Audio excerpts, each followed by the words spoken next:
In today's video, I'm making family meals that cost between $3 and $5. I've got a pasta salad, a chicken dish, and I'm also going to try my hand at making a Japanese dish. For my first recipe, I thought I would try to make a pasta salad with this canned 3-bean salad. I think I picked this up a while ago at Dollar Tree, but it's also available at my local Walmart for $1.56. This has been sitting on my desk for a while now, and I think the reason I haven't used it already is because I wasn't even sure I would like this. I have a memory somewhere in my memory banks of eating a wax bean and it being totally disgusting to me, but I thought if this was good, it would be a very inexpensive way to make a fast and cheap summer salad, so I'm willing to give this a shot. According to the ingredients list, this is already seasoned, so I'm hoping I can just use this to season my entire pasta salad. How easy would that be? To start out with, I'm going to try one of the beans straight from the can, and I'm diving in head first with a wax bean. Okay, this has a very mild vinegar dressing. It's a little bit sweet and a little bit vinegary. It's actually very pleasant, and the bean had a really nice texture, not at all like I remembered. And by the way, could there be any worse of a name than wax bean? That just sounds so unappetizing. I'm only going to cook about 1/3 of a box of this bow tie pasta because I'm not really sure if I'm going to like this, and I really don't want to waste any food. So each serving has 7 grams of protein, and I'm thinking if each person ate about 1.5, then you'd get a little bit of protein there and just a little bit from the beans, but green beans don't have very much protein in them, and there's really not very many kidney beans in there. So if you wanted to increase the protein level on this, you could always add in an extra can of beans. You could add white beans, you could add garbanzo beans, pretty much any bean that you want. But for now, I'm just going to mix these 2 ingredients together and see how I like this. And if you missed that, I did add a little bit of olive oil, but you can add whatever kind of oil that you have on hand. I just wanted to coat the pasta a little bit, and then I'm also going to be pouring some of this juice into the pasta to mix it all together with the seasoning, but I'm just going to use the liquid in the can to season it more if needed. But before I finish this meal, I want to thank Temu for sponsoring today's video. They are an online marketplace that offers the best prices on products in multiple categories, including kitchen supplies, fashion, jewelry, home, decor, and pet supplies. And they're currently offering a promotion. If you download their app, you can get $100 worth of coupons for free, or you can use my code MAKE800 on the app to claim the coupons. Here are some of my latest finds. I got this gorgeous wood serving platter. I love having a few of these pieces because, as you know, I'm all about presentation.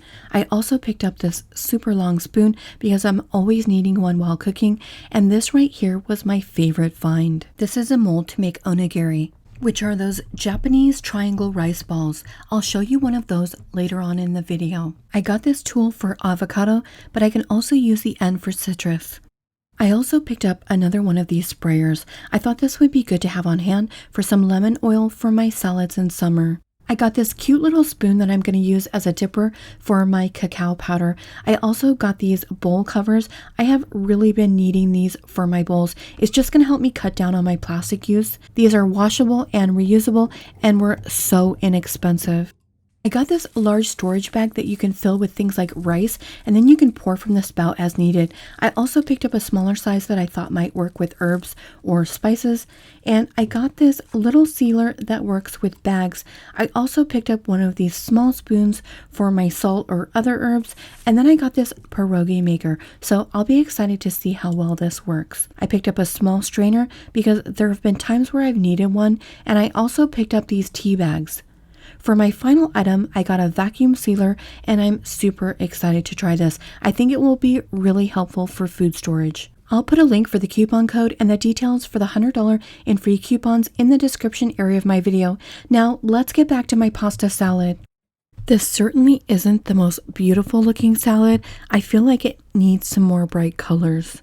This is going to need to marinate and chill for a while in the refrigerator, but I can't help myself. I need to go ahead and try it now, and it is really good just like this. It's got that tang to it that hits just the right balance between sweet and tart. One of my viewers recently told me about this Cavenders all-purpose Greek seasoning, so I picked it up the last time I was at Walmart.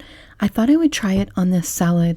I always recommend cooking your pasta in salted water, and this time I only use a small amount of salt because I wasn't sure how everything was going to taste together and I didn't want it to be too salty. So I tried this pasta after adding the Cavenders Greek seasoning, and I have to say that this combination of flavors together was so delicious to me and completely unexpected.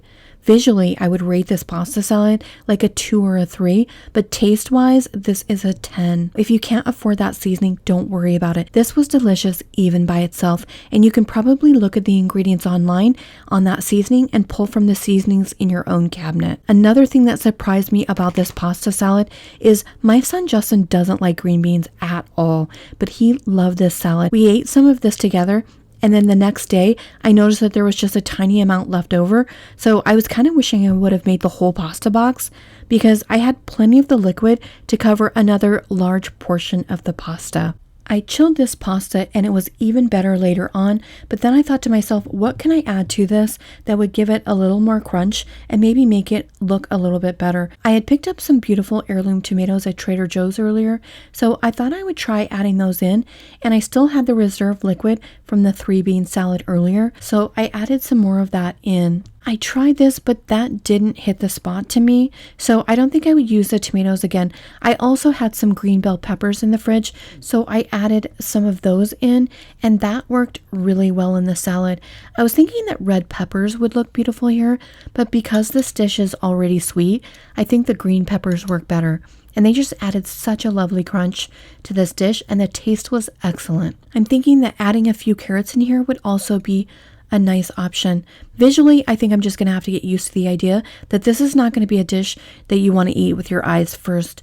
Obviously, if you want to add in some canned chicken, you could do that, or you could serve this alongside some chicken drumsticks for an inexpensive meal idea. Here are some that I made on my channel in a different video. I'll put a link to that video in the description area for you. But this will be a delicious and filling one-pot pasta meal just the way it is.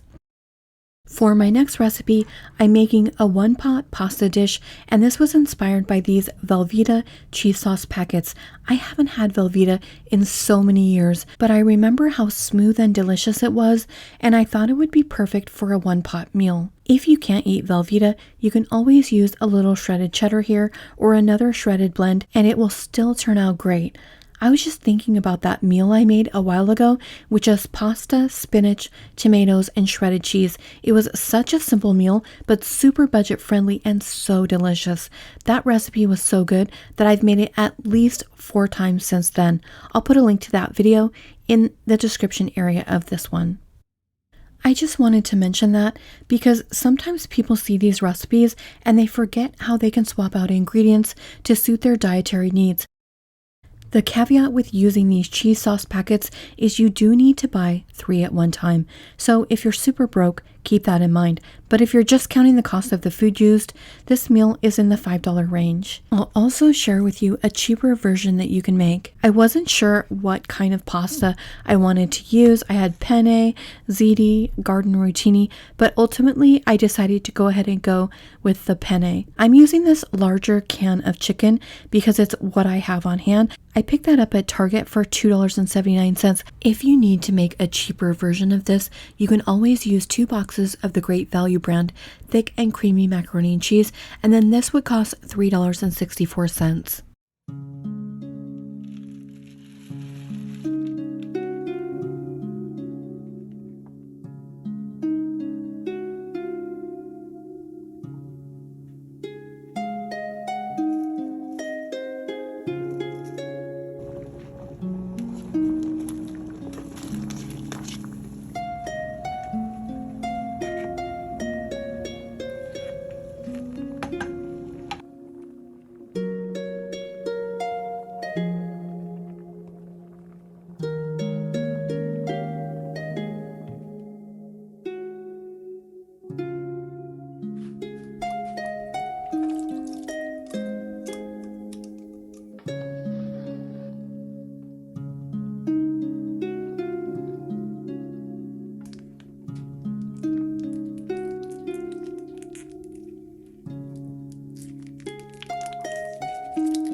This ended up being really delicious, and we added just a tiny amount of the Cavenders Greek seasoning to this, and it was really good. I didn't get any shots of me trying it because there were other people home and they just kind of descended upon this pot of pasta, but it was really creamy and delicious. And like I said earlier, this would also be good just using the Great Value brand thick and creamy macaroni. And now I want to have some fun with these onigiri molds that I got from Temu. Onigiri are Japanese rice balls that are shaped in the form of triangles. They are eaten all over Japan and sold in convenience stores much the way sandwiches are sold here in the US. They're filled with a variety of ingredients like pickled plum, salted salmon, and bonito flakes. I read an article about the most popular onigiri sold at 7-Eleven in Japan, which indicated that the most popular is salmon, followed by a tuna, and they even had a fried rice ball and one that contained a soft boiled egg. So with a little imagination, there are many different things we can do with this, and best of all, they're very inexpensive to make. I read about the history of these balls, and apparently they were invented before the use of chopsticks became widespread. By forming the rice into these little triangle shapes and then wrapping them in nori, it serves as a perfect eating tool, much like a sandwich or a tortilla. This set came with two sizes. One is basically a large bite size and the other one is larger. It has a cutout in the back which helps to get the rice ball out of the mold. You can also form these balls by hand by using 2 pieces of plastic wrap. I have this brand of seaweed that I got from H Mart. That's my current favorite type of seaweed. These are really inexpensive and sometimes I'll just eat these along with rice. If you've never tried these before, I definitely recommend them. Walmart also sells a package of these for less than $1, but all brands do not taste the same, so I recommend just trying them for yourself and seeing which one you like better. For the first one, I'll make a vegan one.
I'm out of chili garlic sauce, but that's normally what would go here.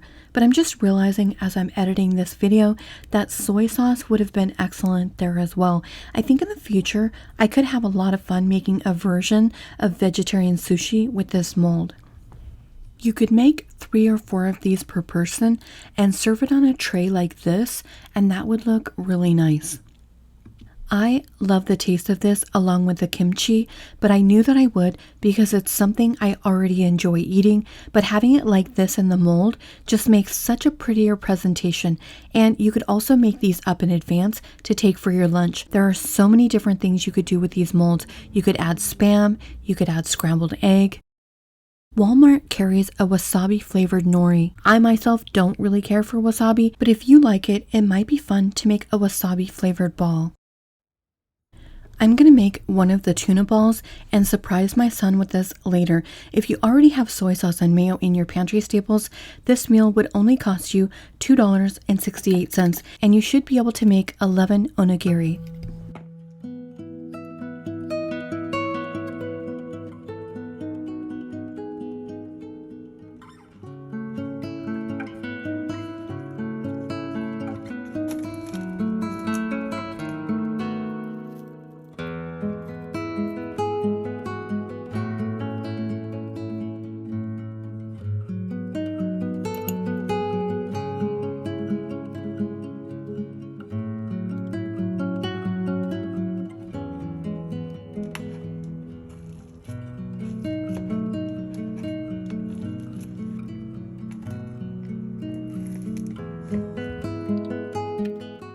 I made another one, but this time I added some soy sauce to the rice. And by the way, this is brown rice that I'm using. And this time I'm not using the seaweed inside the mold. Also, I'm going to fry this so that I get a nice crisp edge on one side of the rice. And this should add a little texture to it. This would work out better with a shorter grain rice. However, if you only can afford a long grain or that's all you've got, just go ahead and use that, but add a little more water to the pan when you're cooking it to make it stickier. Okay, it obviously doesn't hold together quite as well as it does if you wrap the seaweed inside the mold, and I'm actually not sure how I was supposed to do this. One of the sides of the seaweed did end up sticking to it, but the other side didn't, so I thought if I set it down and let it steam for a little while, that it would maybe start sticking to the ball a little bit better. But it turns out that that didn't work very well. So I think I'm just going to have to play around with this and experiment. And besides, I think I like it better with it wrapped with the seaweed on the inside of the mold. Anyway, I had a lot of fun with these, and I hope that you're thinking of all the ways that you would like to try these. Hoping my son's going to enjoy these.